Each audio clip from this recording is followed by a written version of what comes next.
Welcome back to Health and Wellness on K24. This being September, it is National Sickle Cell Awareness Month, and that's what we're all about today, trying to understand more about this particular condition, this disease called sickle cell.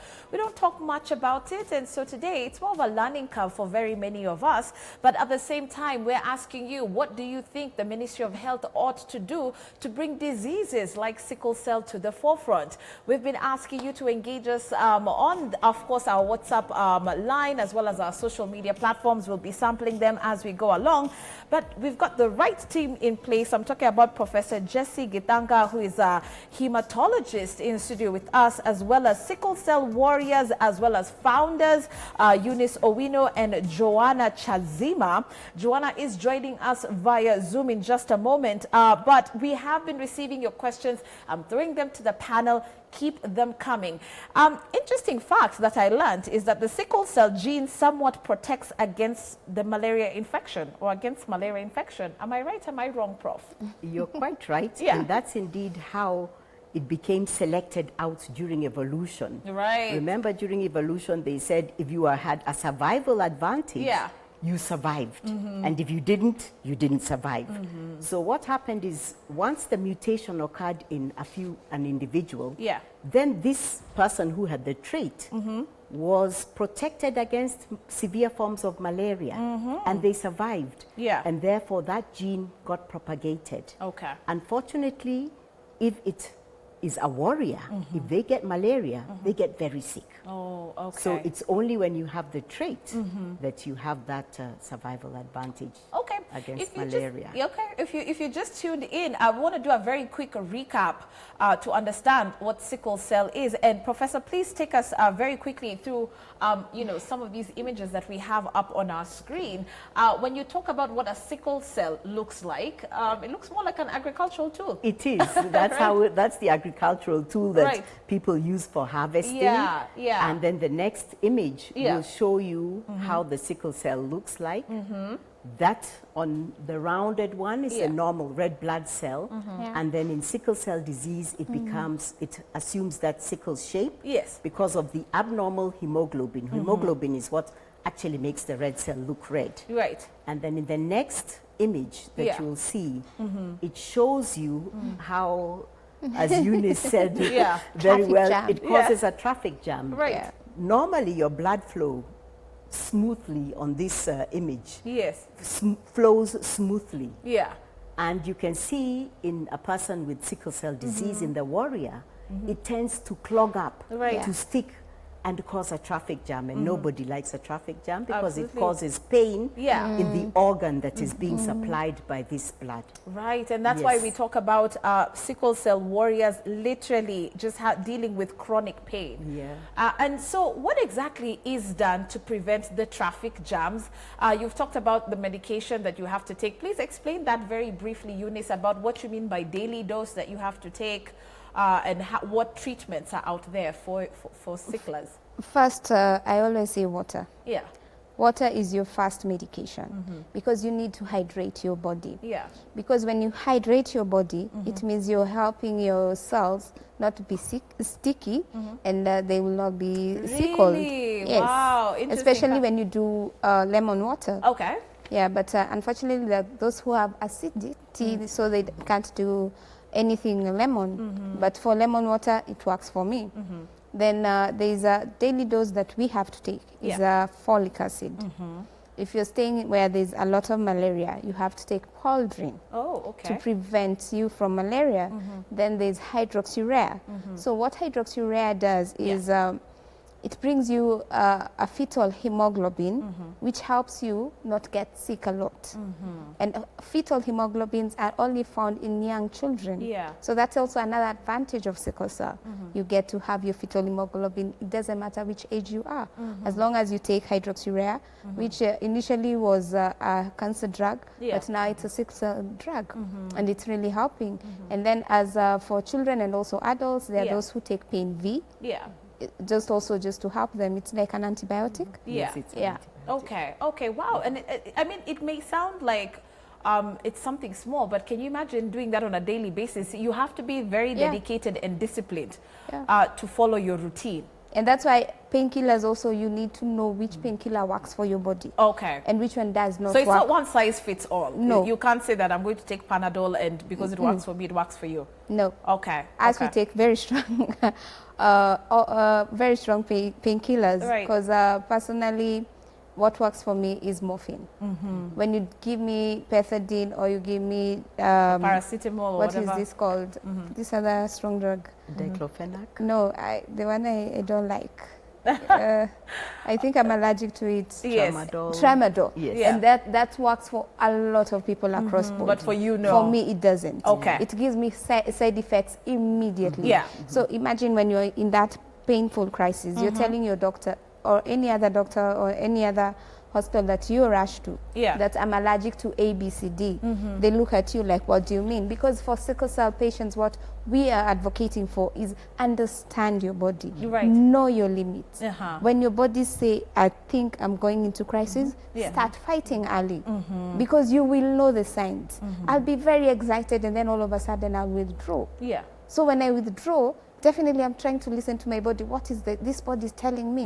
The body is telling you you're tired, you need to rest. Right. And that time you're pushing yourself. So, and we usually have support groups every month. But because of COVID, we have not been doing physical, but we are trying just to talk to people each and every situation that we find. Yeah, you've got to train people mentally as well to deal with the especially disease. During this time of COVID. I thank God I was able to get into a collaboration with Ministry of Health and non-communicable diseases plus the Nairobi City Health County in Kibra, where we are running a clinic every Wednesday. So I can say I'm providing for over 100 families. We're giving them free medication. We're giving them free checkups. We're giving them also psychologists are always there. If you need to talk, they'll need to go to the lab so that we can check, do they have infection? What is going on with their body? So if you can save that family a monthly amount of 5,000 from buying medication. So you tell them from this amount, can you now try and feed this child a normal diet?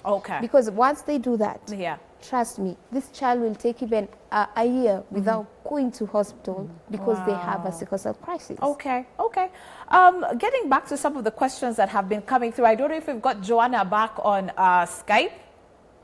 Okay, Joanna, if you can hear me, I don't know if you had some of the questions that came through our WhatsApp number. This one's a very interesting one. One viewer shared her story about her father warning her on who she can or cannot marry. Is that something that sicklers need to be aware about?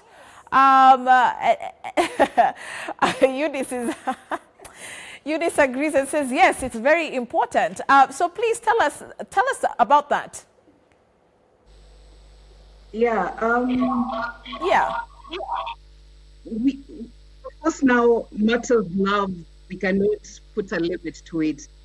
But what I can say is we need to understand ourselves, and we need to know what we are getting into. And that is why when you know about your condition, if you're going to marry someone, if you're both sicklers, I would suggest, because if you're both persons living with sickle disease, I would suggest not to, because at the end of the day, when you're sick and your husband is sick, who will help the other? You get. I thought it was more about the children and about the genes involved here, Professor. And so you're putting your child more at risk. What are the chances? What are the odds? Because if you have sickle cell, and two of you have sickle cell and get married, all your children will have sickle cell disease. So here you are, you have support groups, and assuming there are people who are about to date, do you literally tell them, no, you're not getting to a relationship? What? But they'll come and tell you, he understands my pain. Yes, but Joanne has a lovely husband who understands her. Joanne actually is blessed with 3 kids. So you see, when you have such people, because they're out there, we have so many who are also married, both male and female. And they have their spouses are really supportive. So those ones, I call them, they're 1 in a million sickle cell advocates #1 for us, because they see firsthand. And when now you come with all the myths again, Yeah. the doctor says, you will not do this, you can't do this. There are so many don'ts Yeah. that when you find your do's, I always tell people, do your do's Yeah. and forget your don'ts. All right, let me share something here.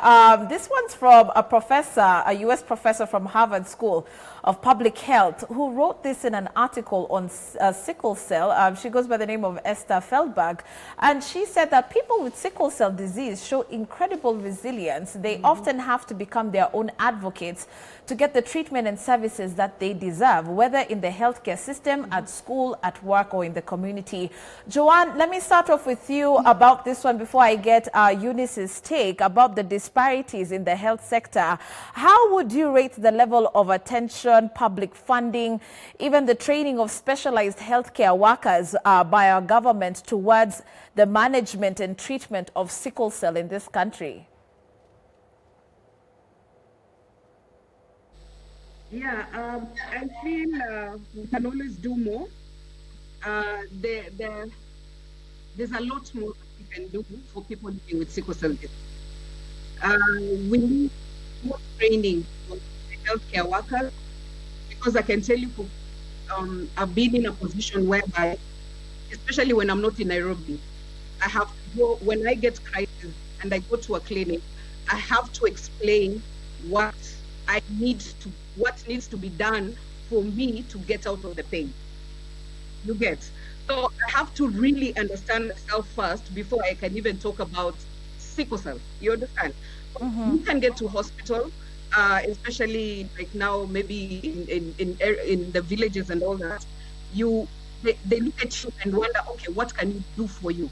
So you have to be there and tell them, I need IV fluid, I need a painkiller, and check my blood levels. As in, I have to tell them. So I feel like we can do more. Ministry of Health can do more. Maybe doctors can be trained more on sickle cell. Clinical officers and the nurses, they can all be trained more, I feel like. Okay. So that we can see how to improve the healthcare system. Okay. Eunice, very quickly, you've got quite a number of people who obviously do the same thing, and it cuts across the board when you talk about advocacy, yeah? You've got people with epilepsy who say the Ministry of Health doesn't care. Yeah. You have people with sickle cell who say the ministry does not care.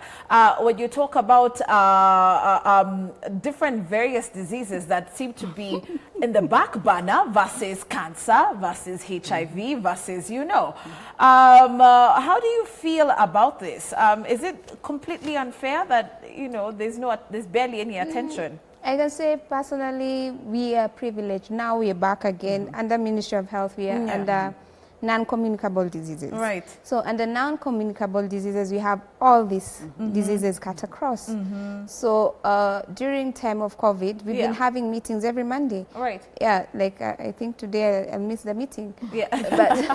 But we usually have meetings just to see where are people at. Yeah. What is the Ministry of Health doing? Personally, if you remember on June 19th, I think that was the first day I was very excited to even hear the announcement of COVID. Right. Because before the COVID, the Daktari talked about sickle cell and even explained, because our theme and that we still continue is break the silence. Yeah. Let's talk about sickle cell. Right. So the thing is, there's some guidelines which the ministry promised us to deliver, because once those guidelines are out here, it doesn't matter where you are as a doctor. Yeah. They call them from level 1 to level 6, depending with the hospital that people are at.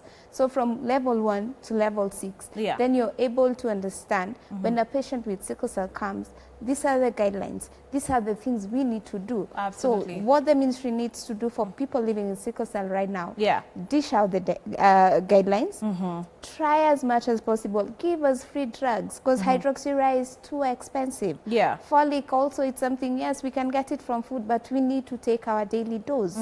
So the basic things. Yes. And then when I come to hospital, treat me as an emergency. Okay. Don't put me on hold there 10 hours later, I'm in pain and you're not helping me. And that's how we lose a lot of sickle cell patients. Oh, really? Yes. All right. So delayed response. Yeah. Okay, that's a very good point. Let's take a look at what some of our viewers are saying via WhatsApp as we continue with the program. Hello, love the show. Is there any way to overcome the chances of giving birth to children with sickle cell? Or does this mean there's nothing you can do about it? When they're from Embakasi, Prof, please put a a pin on that. Yes. You'll take that. Gershon from Machakos, concerning your question, I think the government can make genotype tests free and also sickle cell management free, like we do tuberculosis and HIV antivirals. Good point. My name is Selena. Thank you, K24, for the discussion on sickle cell disease. I recommend that the Ministry of Health make the management of sickle cell disease to be available, accessible, and affordable across the country. Exactly what you're saying, echoing Eunice's words. Hello, K24. What is the maximum age expectant of a sickle cell patient? Very good question. So, Prof, I've got two questions for you. Yes. Number one, obviously, is about how to avoid passing on this gene, because you can see it's quite a concern for a lot of people. And then number two, it's something that I almost didn't even want to ask about, because when you look at the prognosis around sickle cell, there's a very short life expectancy here, but it almost sounds like you're taking someone to their deathbed or you're cursing them, and, you don't want to mention those words, but is there hope? For those who are thinking if you get sickle cell, that's it.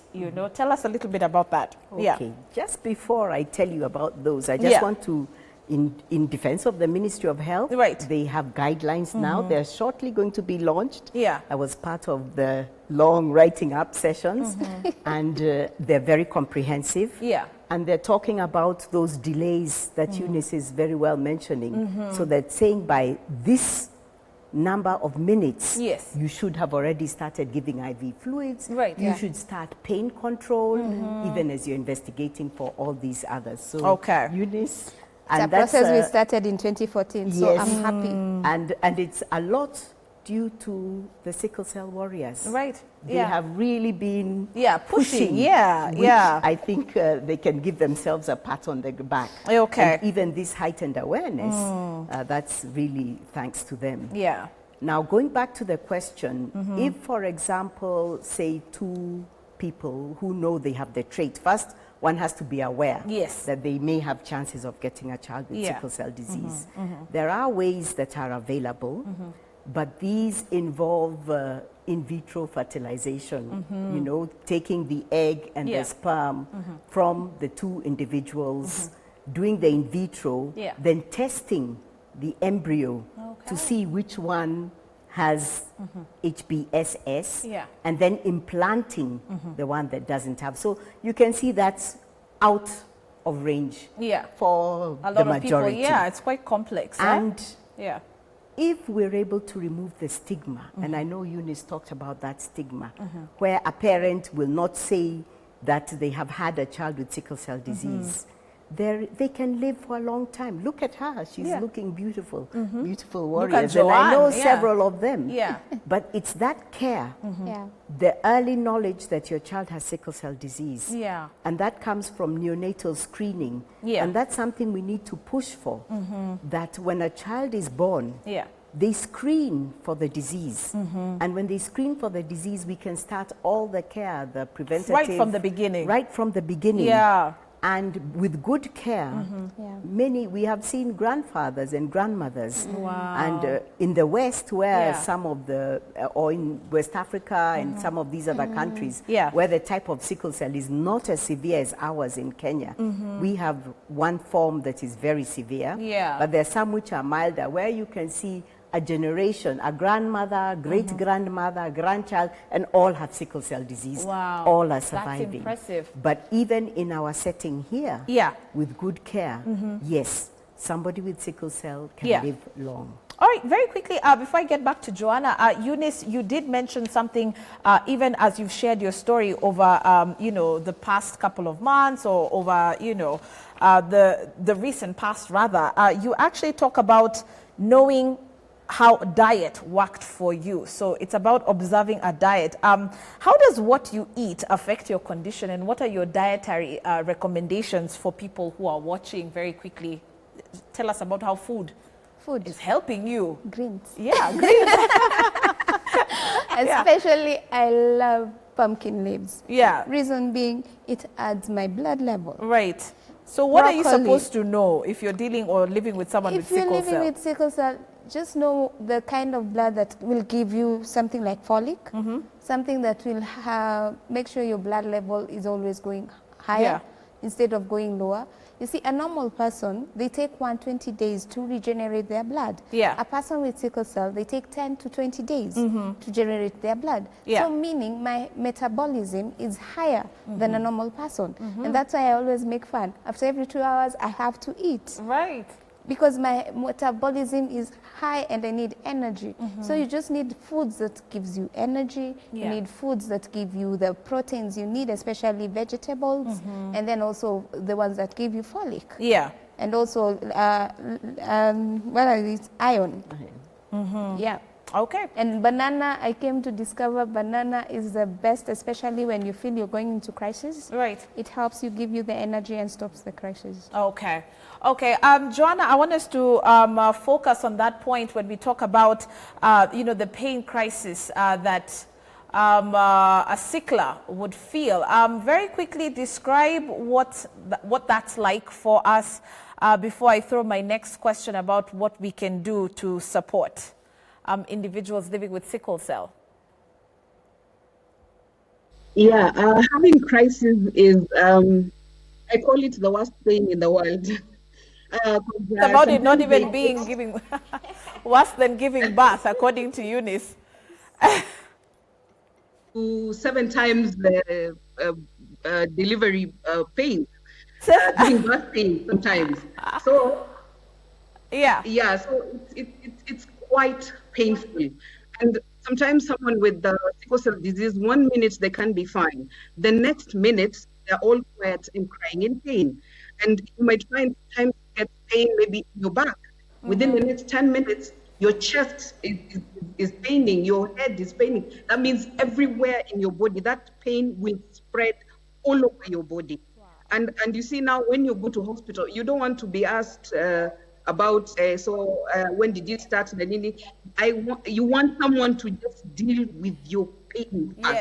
Yes. Because it's something that it's quite painful. Yeah. So you need a doctor to deal with that. Then they can ask you questions later once the pain is gone and you are on IV fluids.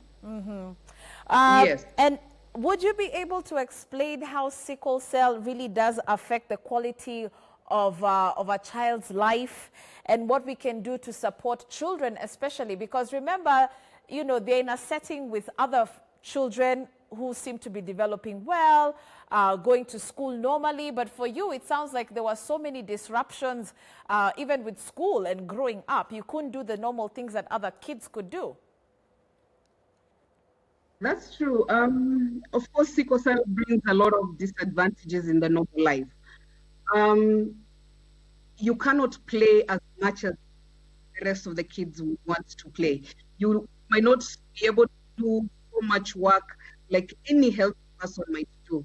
So usually, I would say acceptance, number one. If you're accepted and you accept yourself, and you teach your child to even just accept themselves and the challenges, they understand the challenges that they have to face.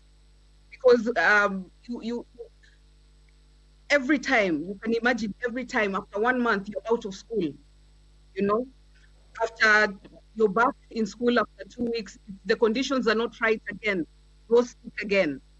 So you find most of the time, like that child going to school normally is a challenge. You find that even just catching up in class, but interesting enough, they usually just catch up and perform very well. Yeah. But it's something that they can be able to do with proper treatment, proper management. I can tell you for free, these children can, I say, near a normal life. Can I say that? Okay. Because it is not 100%. All right.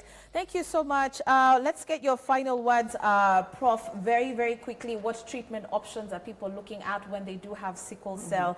And then, of course, with that, we can follow up on this particular discussion should they require any more information. Okay. Yeah. Right from childhood when they're diagnosed, giving them a drug known as penicillin, which helps prevent some of the infections. Yeah. Adhering to the vaccinations, that's important because those help prevent infection. Yeah. So having all the vaccinations, and there are others that we will advocate as well. Pain management, when a child gets pain, don't wait and say, let's see how it goes. Yes. Immediately give something. And for children, in the very early stages, when the pain starts and the mother gives something, even simple like paracetamol, yes, you might be able to stave off the crisis pain. Yeah. And then also giving hydroxyurea. And now many studies have been done. Yeah. As Eunice said, we use it as well for cancer, but it is so useful for sickle cell disease to help prevent those crises. It also helps protect your body organs. It helps protect the kidney, the heart, the brain as well from getting all those complications we are hearing about. And starting it early as well. These days we start it even at 9 months of age. We don't wait till somebody is older. And then regular follow-up. Checkups. By a multidisciplinary team, because the doctors focus a lot on the pain, but then there's the psychological stress. Absolutely. And the emotional stress. So all those need to be handled, plus the nutritional. Fantastic. Okay, so ladies, I'm going to ask us to leave it there. Of course, there's so much more that we can cover as far as sickle cell is concerned. But remember, September is the month that we put focus on the sickle cell disease. It's the awareness month. And by the way, you can go online to check out what events or activities are happening around this time. I want to bring some special focus and attention to the Joanne Chazima Foundation as well as the Sickle Cell Uhuru Trust, who will be there, of course, to support you along your journey. And should you want to know how you can also help sicklers at this particular time, please get in touch with them. But a big thank you to Joanna Chazima joining us via Skype. Eunice Owino, thank you so much for being with us today. And of course, Professor Jesse Githang'a, asante sana for being with us. If you enjoyed this conversation, you found it useful, why don't you let us know? At K24 TV is how you can reach us. My name is Shiko Kaitani. Thanks for watching. Let me hand over to Paul Mngalambovi, who's up next with the Daily Brief. Bye-bye.